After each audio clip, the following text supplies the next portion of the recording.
Bienvenida familias a este Clary en vivo, creo que hoy es la clase número 18 de la comunidad, si no me equivoco, y vamos a hablar sobre comunicación efectiva y comunicación pacífica.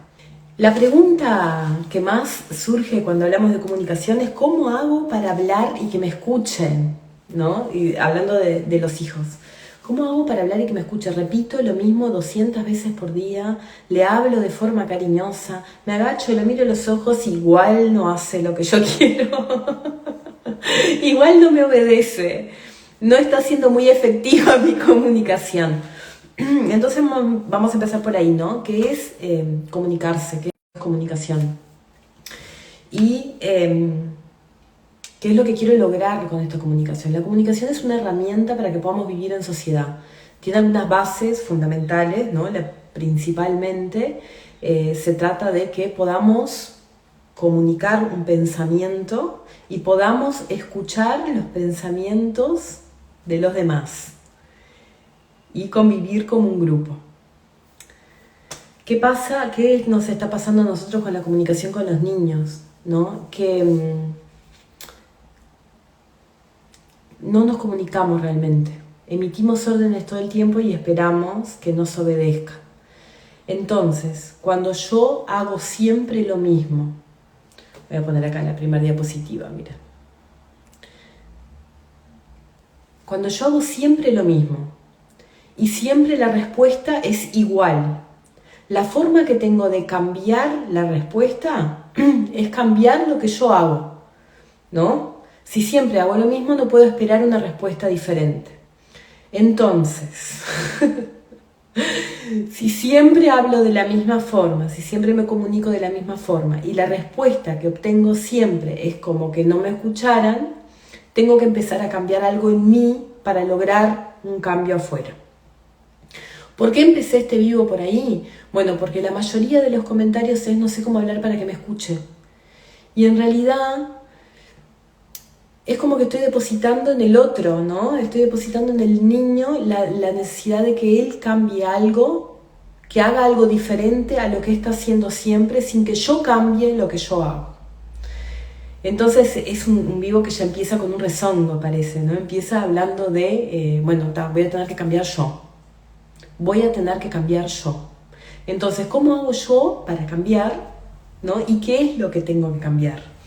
Yo les voy a contar un poquito cómo es nuestra comunicación actualmente, o cómo mayoritariamente es, no voy a hablar por todos, cómo podríamos cambiar, y al final de este vivo les voy a dar una herramienta para que hagan la práctica de cambiar eso.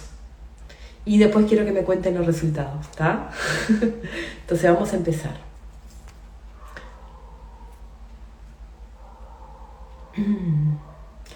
El primer paso es este. Si quiero que mis hijos escuchen, el primer paso es escucharlos. ¿Por qué digo que el primer paso es escucharlos? Bueno, porque nosotros hablamos mucho, hablamos todo el día, hablamos todo el tiempo. Muchas veces hablamos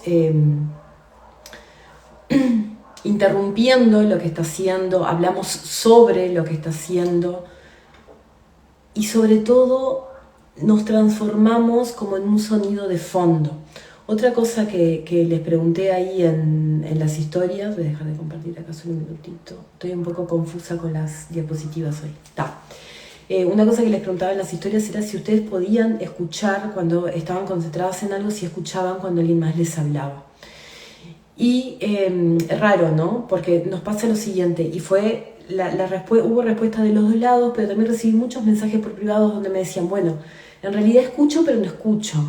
Veo que escucho como que alguien me habla, escucho un murmullo, pero la mayoría de las veces tengo que parar y decir, ¿qué me dijiste? Porque no te entendí. Entonces sí escucho. Entonces quiere decir que ese murmullo sí interrumpe mi concentración, ¿no? Interrumpe mi concentración, me hace perder el foco de lo que yo estoy haciendo para escuchar lo otro. Y a la vez no escucho lo que me dijeron, o sea, tengo que pedir que me lo repitan. La concentración es algo que se aprende. Yo hice un vivo hace algunas semanas, ya no sé cuántas, pero está dentro de la comunidad 25, donde hablaba sobre cómo practicar esto de la concentración, ¿no? Y es algo que se aprende. Y cuando yo estoy concentrada en algo, por ejemplo, estoy leyendo un libro que me gusta mucho y alguien me habla, si bien yo estoy concentrada en lo que estoy haciendo y puedo mantener el foco me va a exigir el doble de esfuerzo, ¿no? Entonces yo me voy a esforzar el doble para poder estar en lo que estoy y tratar de bloquear ese sonido. Cuando ese sonido es importante, bueno, tengo como entrenado de escuchar determinados sonidos, ¿no? Pero si tengo la tele de fondo, si tengo la radio de fondo, si hay personas hablando a mi alrededor, me puedo abstraer y concentrarme. Tengo 40 años, 41. Puedo lograrlo después de toda una vida practicando, haber pasado por la Facultad de Arquitectura, donde hay gente jugando al truco al lado tuyo mientras vos tenés que estudiar con el examen. Entonces digamos que he practicado un montón. Y así mismo me pasa de que muchas veces estoy ahora en mi vida adulta, que tengo muchas distracciones, estoy de repente, hablando con alguien y pasa algo en la tele, ¿no?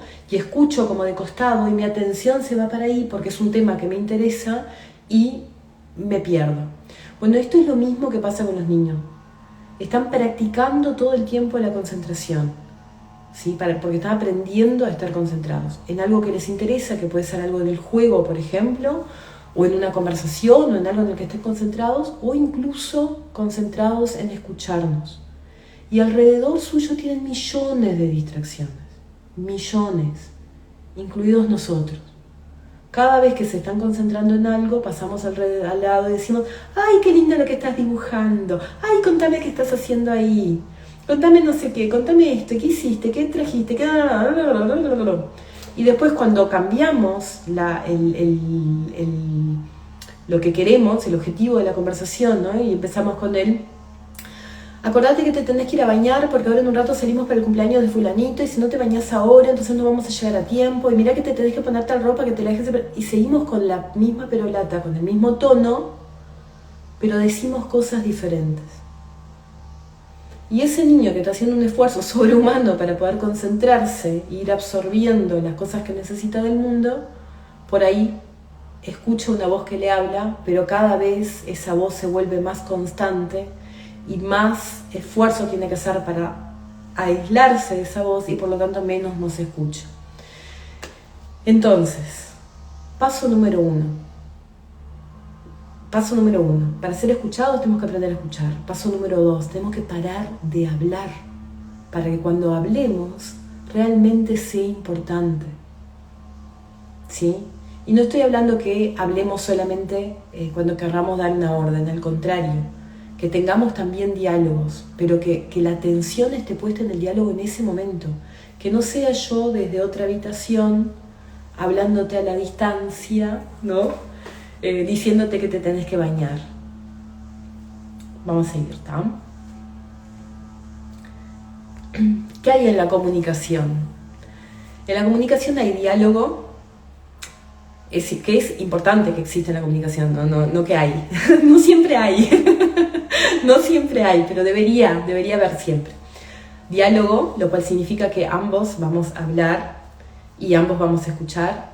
Respeto, lo cual significa que yo puedo no estar de acuerdo con lo que tú decís y tú podés no estar de acuerdo con lo que yo digo y de igual forma el diálogo puede continuar. Y tiene que haber confianza, o sea que lo que yo te estoy diciendo es cierto. Partimos de la base de que lo que yo te digo es verdad, que podés confiar en mí y que yo puedo confiar en ti. Si no, es imposible sostener un diálogo.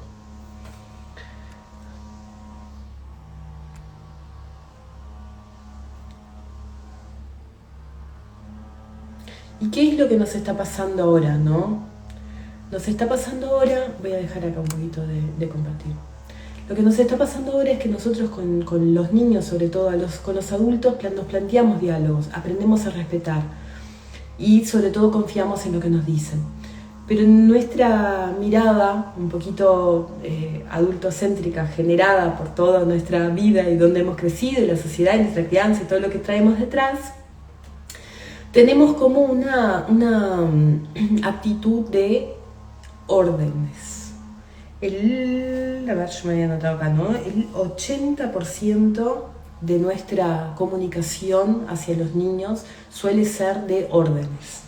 Vení, traé, ponete, bañate, sacá. hace esto, hace lo otro, hace esto, hace lo otro. Cuando nosotros damos órdenes, a ver si yo traje la diapositiva de eso. Sí. Cuando nosotros damos órdenes queremos dos cosas. Queremos ser escuchados y queremos ser obedecidos, ¿verdad? Eso es lo que buscamos cuando damos órdenes. El problema ¿cuál es? Que la persona del otro lado, porque también el niño también es una persona, también quiere ser escuchado y también quiere ser obedecido. Y le queda un 20% con suerte de chances de expresarse. Entonces lo va a hacer igual, porque la necesidad existe la necesidad de ser escuchado y también existe la necesidad de tomar decisiones. Entonces, si nuestra comunicación va a ser toda de órdenes, va a llegar un momento en que va a dejar de escuchar, porque obedecer es algo que nosotros elegimos hacer. Si no saben de lo que estoy hablando, y creo que todavía está en mi muro, hay un vivo sobre los 3 niveles de obediencia. Vayan ahí, ¿tá? Que es importante. Pero ¿por qué me detengo acá?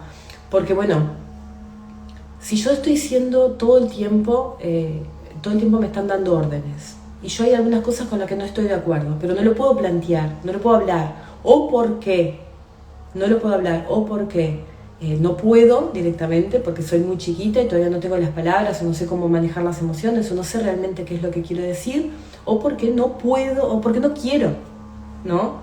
Porque no quiero obedecer, porque no estoy de acuerdo totalmente con lo que vos decís. Y capaz que eso también es válido. Pero ¿qué pasa? ¿Qué pasa? Nosotros somos los adultos responsables. Nosotros somos los que sabemos que es importante bañarse, que es importante, no sé, cepillarse los dientes, que es importante comer toda la comida y todas esas órdenes que damos. Y no son discutibles. Esas órdenes no son discutibles, ¿verdad? Vos ahora me vas a estar diciendo, bueno, Clary, pero yo tengo que decir que se vaya a bañar. No puedo decir, ay, bueno, mi amor, vení, tengamos un diálogo sobre la ducha. No, le tengo que decir. Y si tenemos que salir, le voy a tener que decir que tenemos que salir. Y yo digo, perfecto. Lo que te propongo entonces es que equilibremos eso.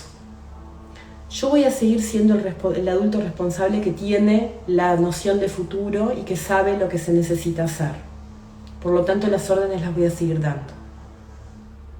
Eso no va a cambiar. Por otro lado, es necesario que no sea eso, que no sea 80-20. Que busquemos capaz que un 60-40, que busquemos dar oportunidades de diálogo. Para que eso pase tenemos que cambiar la mirada, no es tan fácil. ¿Por qué cambiar la mirada? Bueno, porque no estamos siquiera preparados para dialogar con los niños. Porque así como vinimos de una crianza en la que damos órdenes, en la que recibimos órdenes, ahora simplemente nos sale trasladar eso. No estamos preparados para tener diálogos.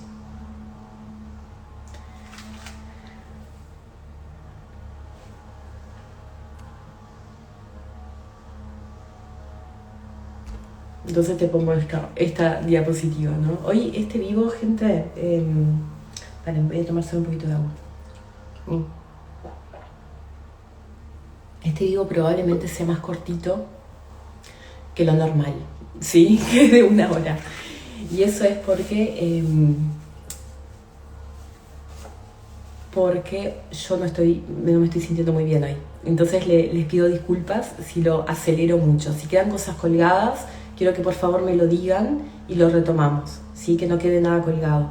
Pero pido disculpas si voy demasiado rápido, ¿está? Entonces, cuando necesito dar órdenes, ¿qué voy a hacer? Primero y fundamental, tengo que tener claro cuáles son las órdenes que estoy dando, que puedan realmente ser cumplidas, que puedan ser cumplidas por el niño que estoy esperando que cumpla las órdenes, ¿no? Hoy me decían, yo no sé realmente mi hijo de 15 meses hasta dónde entiende lo que yo le digo. Bueno, justamente, con 15 meses lo que vos le digas necesita tener muy pocas palabras muy claras, muy articuladas y sobre todo tienen que ir acompañadas de mucho lenguaje corporal, ¿no? Lo que yo te digo te lo tengo que mostrar, te tengo que mostrar cómo hacerlo, te tengo que guiar para que lo hagas. A medida que van creciendo y que van obteniendo más vocabulario y sobre todo más comprensión de cosas más complejas, bueno, podemos dejar un poco todo el resto de la comunicación y apostar un poco más en las palabras. Pero al principio, sobre todo cuando el niño todavía no habla, cuanto menos palabras damos cuando ordenamos algo, es mejor, lo cual no significa que hablemos menos con el niño, ¿sí? Entonces vos me vas a decir, ¿y cómo mantengo un diálogo con un niño de 15 meses? ¿No? Con un niño de menos de 2 años y medio, 3 años, que es cuando empieza la explosión del lenguaje. ¿Cómo mantengo un diálogo? Bueno, mantengo un diálogo usando la comunicación que ese niño me puede dar. Por ejemplo, cuando lo estoy bañando, puedo ir nombrando las partes de su cuerpo, ¿no? Entonces, te voy a lavar la manito, ahora te voy a lavar el brazo. Entonces el niño va a empezar a alcanzarla, a mostrarte la parte del cuerpo que vas a lavar, ¿no? O dónde está tu pie, entonces te va a mostrar el pie. Entonces vamos hablando, le puedo contar con palabras simples que son, voy a cocinar y digo, bueno, esto es una papa, esto es un boñato, esto es un tomate. ¿Me podés alcanzar la lechuga? Entonces, que vaya como incorporando, a pesar de que no hable, que exista una ida y vuelta. Y sobre todo donde yo respete esos tiempos, ¿no? Que yo le pueda pedir algo y pueda esperar la respuesta.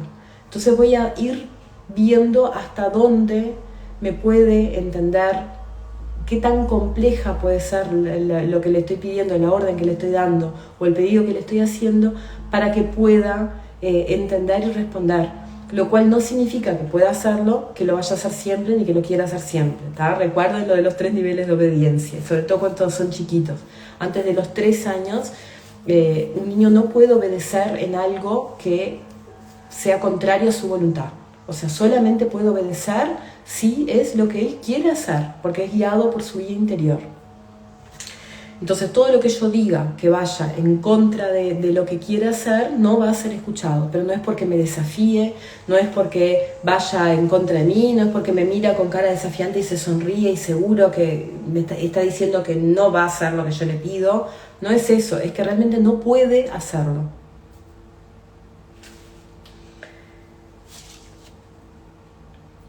Y el querer obedecer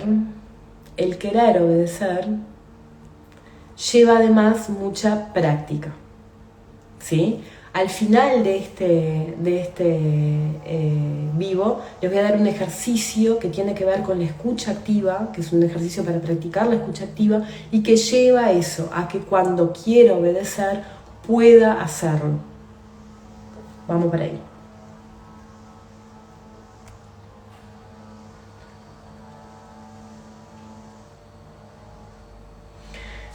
Vale, solo un minutito, gente, que me perdí un poquito. Como les dije, tengo descargadas todas las diapositivas desordenadas y se me está complicando. Yo les dije que íbamos a empezar hablando de cómo era el estado ahora, ¿no? Cómo es nuestra comunicación hoy con los niños. Entonces vamos a hablar un poquito ahora de cómo debería ser nuestra comunicación. Ahí está. Cómo debería ser nuestra comunicación, hacia dónde tenemos que cambiar nuestra mirada para poder sostener esto de una comunicación efectiva. Lo primero y fundamental es modelar con el ejemplo. ¿Cómo modelo con el ejemplo? Bueno, yo voy a usar la forma en que quiero que hablen conmigo, va a ser la forma en la que voy a hablar con los niños y con los adultos y con todas las personas cuando el niño observa mi forma de comunicar. Entonces, cuando dialogo con alguien, espero la respuesta del otro. Escucho fundamentalmente lo que el otro me quiere contar, ¿sí? Y busco hablar sobre temas que le interesen también a la otra persona, ¿verdad? Cuando ustedes hablan con su pareja, por ejemplo, bueno, saben que hay temas en que da para más diálogo, ¿no? Que se pone más interesante, que intercambian opiniones y demás. Con los niños pasa lo mismo. Alguien me pedía el otro día y yo le dije que en este vivo lo iba a profundizar en eso. Yo te voy a decir cómo hacemos ahora. Me decía, tipo, yo quiero que me cuente cosas, no me puedo comunicar con él, no puedo tener un diálogo, yo quiero que llegue de la escuela y que me cuente. ¿Y qué querés que te cuente? Le digo, bueno, que me cuente cómo fue su día, qué jugó, qué pasó con la maestra, qué hicieron con los compañeros, que me cuente cómo pasó. Y a veces la persona del otro lado no quiere hablar de eso y quiere hablar, no sé, sobre dinosaurios o quiere hablar sobre, no sé, el origen del planeta Tierra, y esos temas nos aburren. Nosotros queremos dialogar siempre y cuando nos cuenten exactamente lo que queremos escuchar. Y cuando somos adultos está un poco bueno eso, no es un problema en realidad, porque puedes decir, mira, en realidad este tema no me interesa, pero me encantaría hablar contigo sobre tal cosa. Pero con los niños que están como justamente empezando a practicar esto del diálogo y a practicar ser escuchados, está bueno que podamos poner el foco en los temas de su interés. Entonces, cuanto más practiquemos un diálogo cuando el tema sea de su interés, más va a aceptar un diálogo cuando el tema quizás no sea el más cómodo. Quizás no sea el que quiere contar, como contarnos qué pasó en la escuela, ¿no? Que casi que ninguno quiere contar lo que pasó en la escuela. Te lo van contando como puchitos. Y acá la pregunta que me decía alguien ahí, ¿no? Y cuando alguien acá me puso, ¿y qué pasa? Mira, yo puse esta pregunta, y cuando quiero dar órdenes, ¿qué hago? Y decir, ¿cómo hacemos cuando realmente necesitamos que lo haga así, él no lo quiera? Por ejemplo, cambiarle el pañal. Cuando necesitamos dar órdenes que las necesitamos dar, y que no hay forma, ahí es donde entra todo esto que te venía contando antes, es lo que sería una comunicación pacífica, ¿no? Una comunicación fluida, en la cual hay un ida y vuelta, en la cual realmente hay un sentido comunicativo y no comunicativo de diálogo y no de imposición o de monólogo. Pero cuando yo necesito dar órdenes, hay una forma de dar órdenes que es la comunicación efectiva. Y les voy a contar cómo es.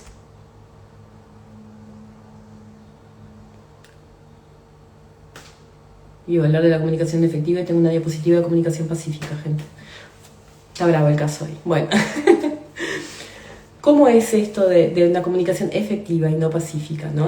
Primero voy a hablar en el momento adecuado. O sea, si yo necesito que se cambie el pañal, en ese momento que voy a hablar sobre el cambio de pañal, lo voy a hacer en ese momento. No voy a empezar a hablar 15 minutos antes de que yo me decida cambiar el pañal. Me voy a decir, mirá que en un ratito tenemos que cambiar el pañal. Mirá que ya tenés el pañal sucio, sabiendo que eso es un conflicto. Está bien anticipar, ¿no?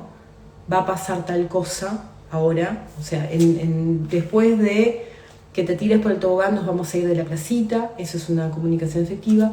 Pero lo voy a usar en el momento adecuado. Tengo que tener en cuenta que el adulto es un guía. ¿Qué es esto de que el adulto es un guía?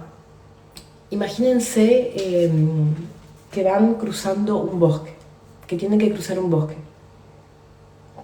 Y al lado de ustedes va el guía que los va a ayudar a cruzar el bosque. El guía, si el guía habla todo el tiempo y habla muy alto, no te va a permitir a vos aprender el camino para cruzar el bosque.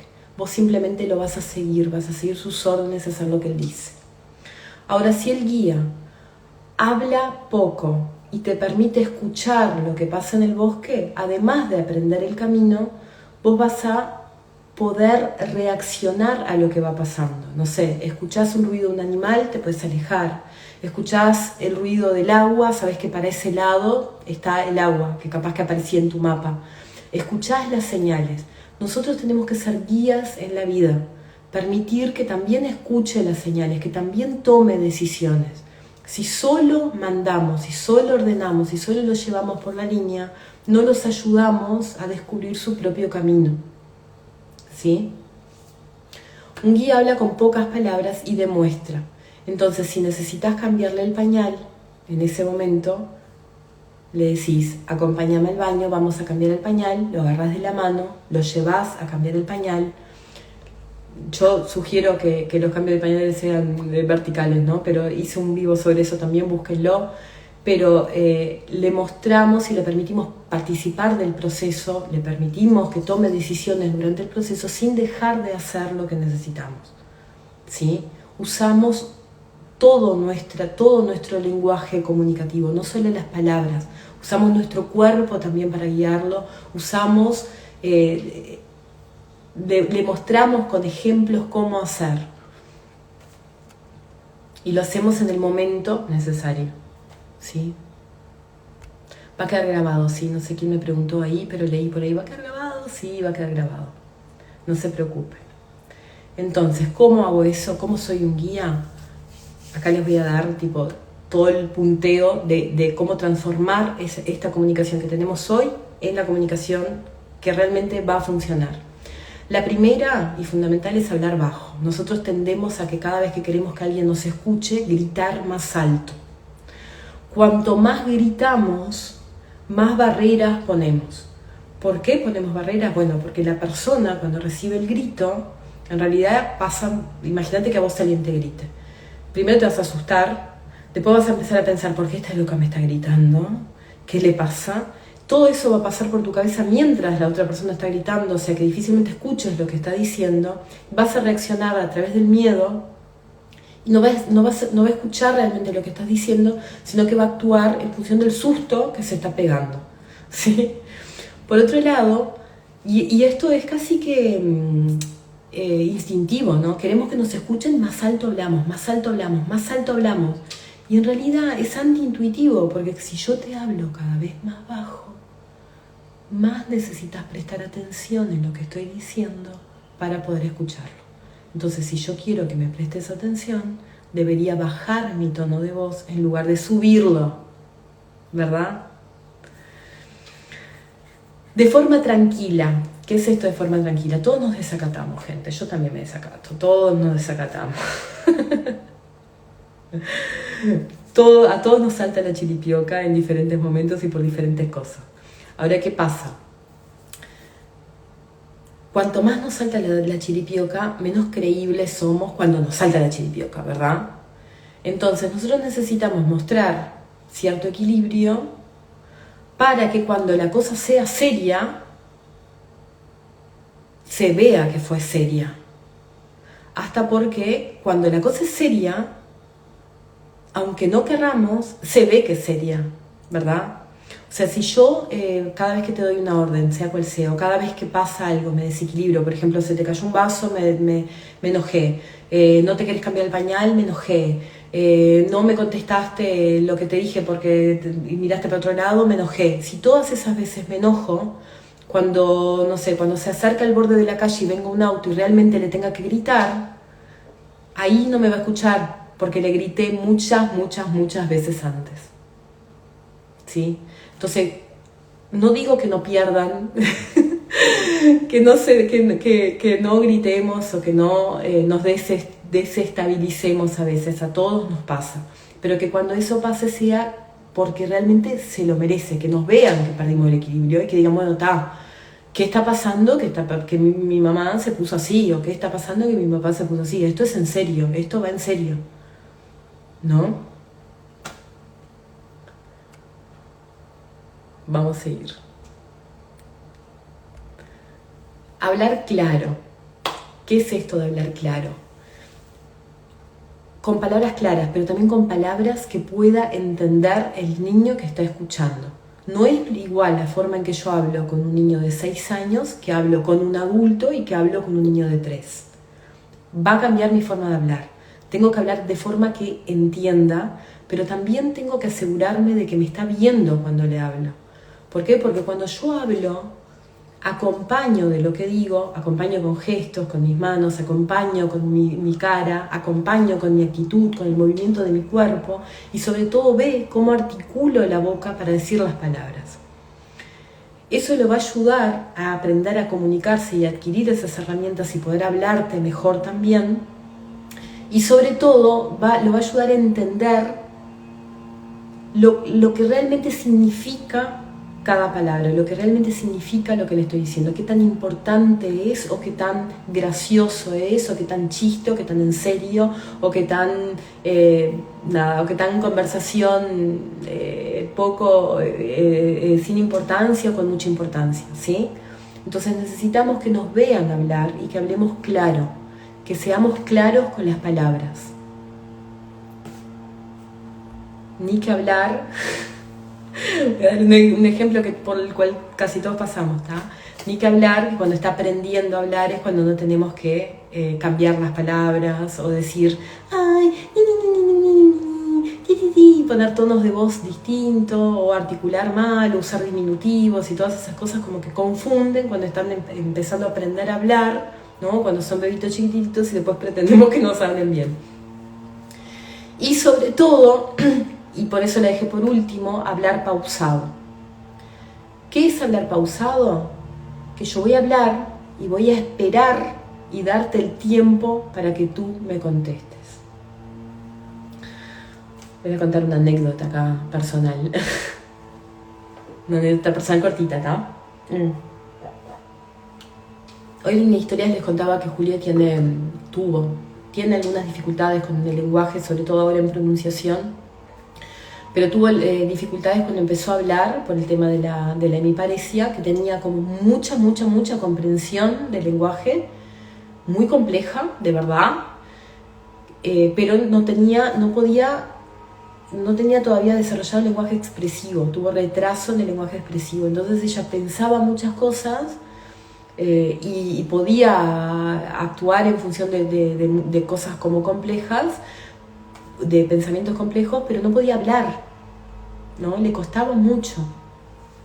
De hecho, ella como que se enojaba y empezaba como en una rosca que terminaba diciendo: "Nota pipi, nota pipi, nota pipi, nota pipi, nota pu".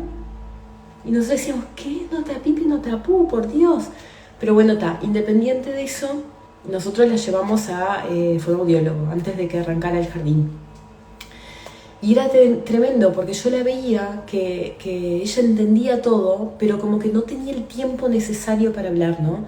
Entonces a veces pasaba de que ella había desarrollado un lenguaje de señas o cambiaba palabras. Entonces, por ejemplo, cuando quería una banana decía tata, porque tata es su abuelo y al abuelo lo tenía relacionado con el color amarillo, entonces la banana que era amarilla era tata. Y cuando fuimos a la fonoaudióloga nos pasó algo que era que la persona agarraba objetos, ¿no? Y le decía: bueno, esto es una banana y esto es una frutilla, y articulaba todo, ¿no?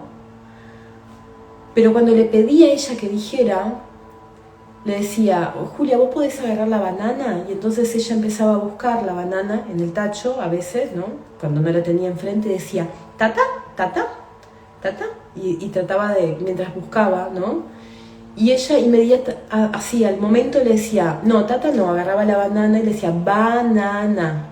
Y le reforzaba sin entender que había una intención comunicativa, ¿no? Que ella estaba realmente buscando la banana, que se estaba comunicando, no estaba pudiendo encontrar la palabra, y por supuesto que era importante que encontrara la palabra, pero no significaba que no había una intención comunicativa.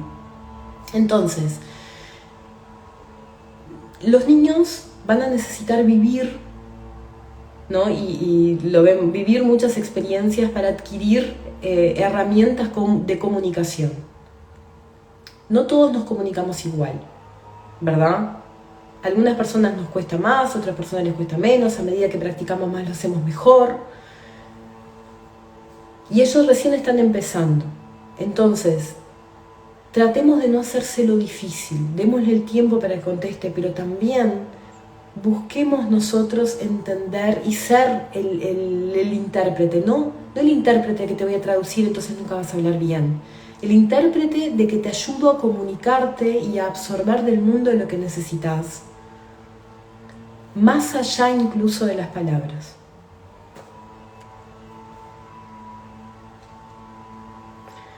Y ahora sí, ¡ay, gente! No puedo creer, voy 36 minutos de vivo. Y ahora sí, acá tengo el ejercicio práctico. ¿Por qué traje este ejercicio práctico? Porque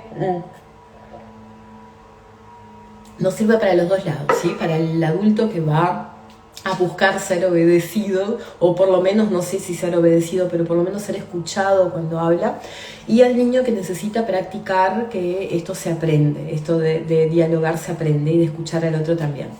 Entonces, este es un ejercicio de 3 pasos, lo vamos a poder hacer con niños de más de 3 años, ¿sí? Menos de 3 años no nos van a escuchar, olvídense. Lo que van a seguir su guía interior, y nosotros lo que tenemos que hacer es tratar de entender al guía interior y preparar el ambiente. No hay mucho más que eso, ¿sí? Pero con más de 3 años sí vamos a dialogar. Entonces el primer paso que vamos a dar es observar un interés que tenga. ¿Cómo puedo saber cuáles son sus intereses sin que me los cuente? Observando el juego. Cuando los niños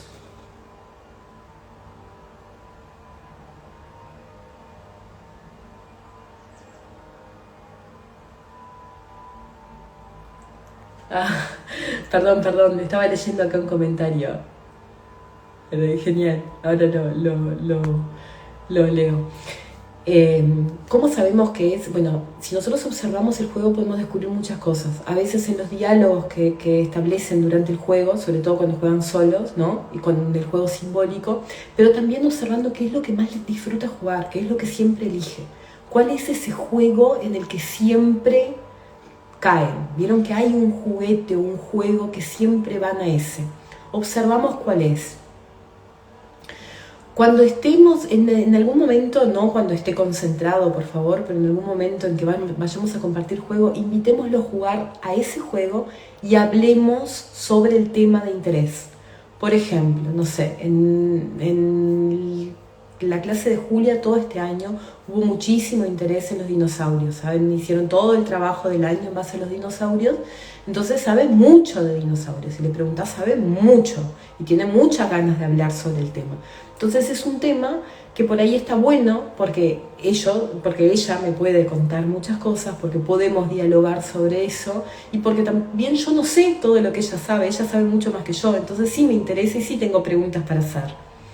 Y eso pone en un lugar en que ella habla de lo que sí le interesa hablar y estamos iguales, no soy yo dando cátedra, ¿no? Y el tercer paso, y acá es donde se vuelve interesante, yo voy a proponerle que juegue conmigo después de que ya practiqué bastante el segundo, ¿sí? Ya jugamos y conversamos mucho durante el juego. Voy a proponer un juego nuevo, pero le voy a pedir que para que podamos jugar juntas, escuche las instrucciones primero.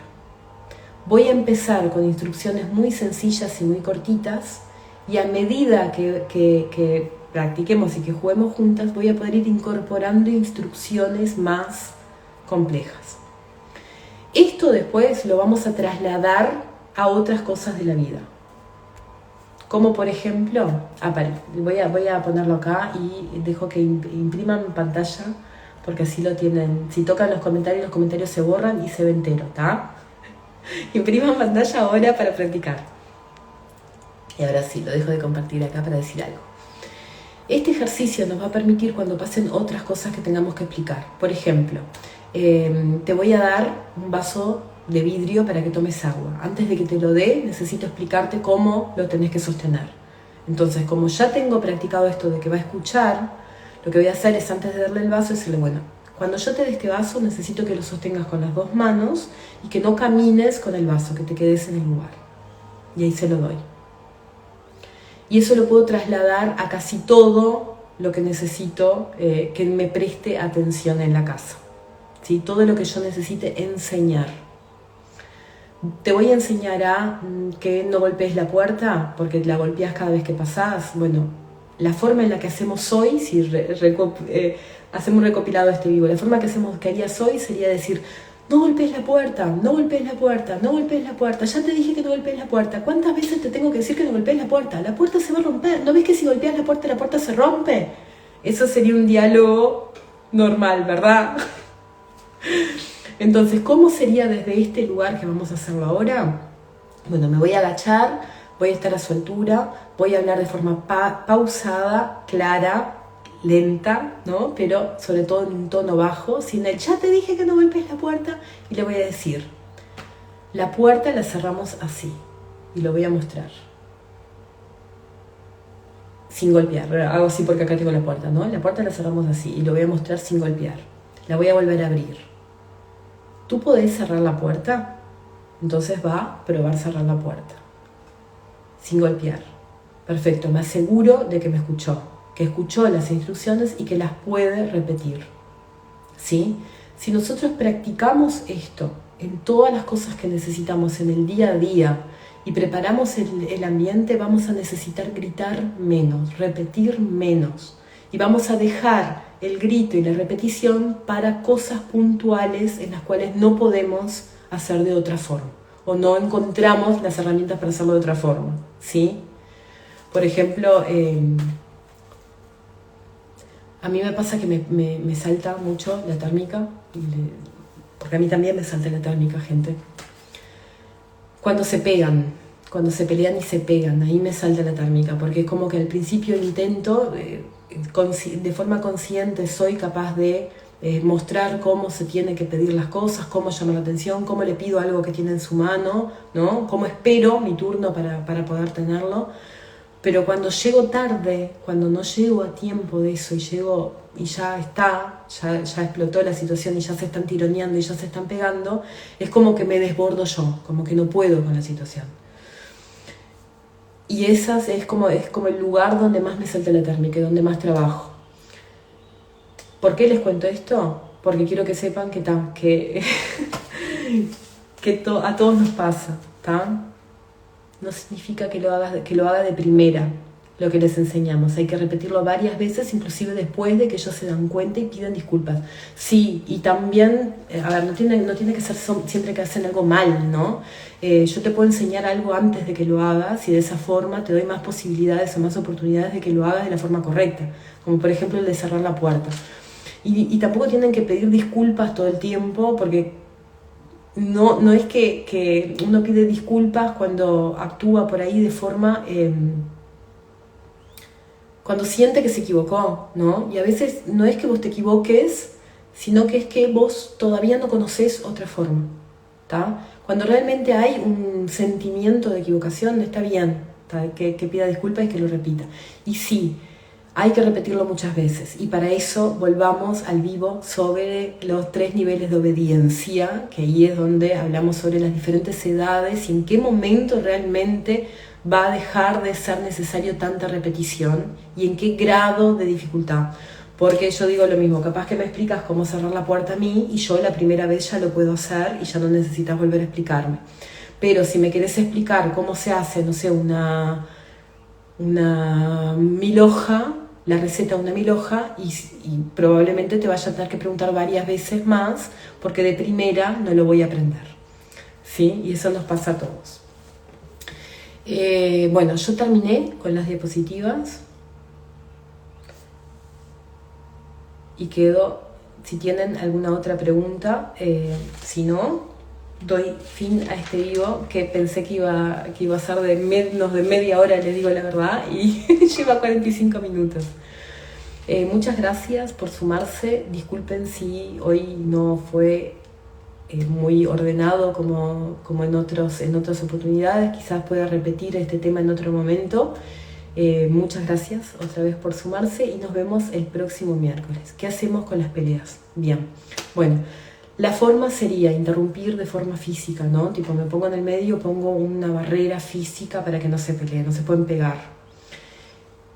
No actuar como juez, o sea, no defender a uno y atacar al otro o viceversa, porque a veces tendemos a defender al chico o tendemos a defender al grande porque entendemos que el chico abusa, siempre tendemos a defender a alguien y eso no está bueno. Entonces ser árbitro y no juez.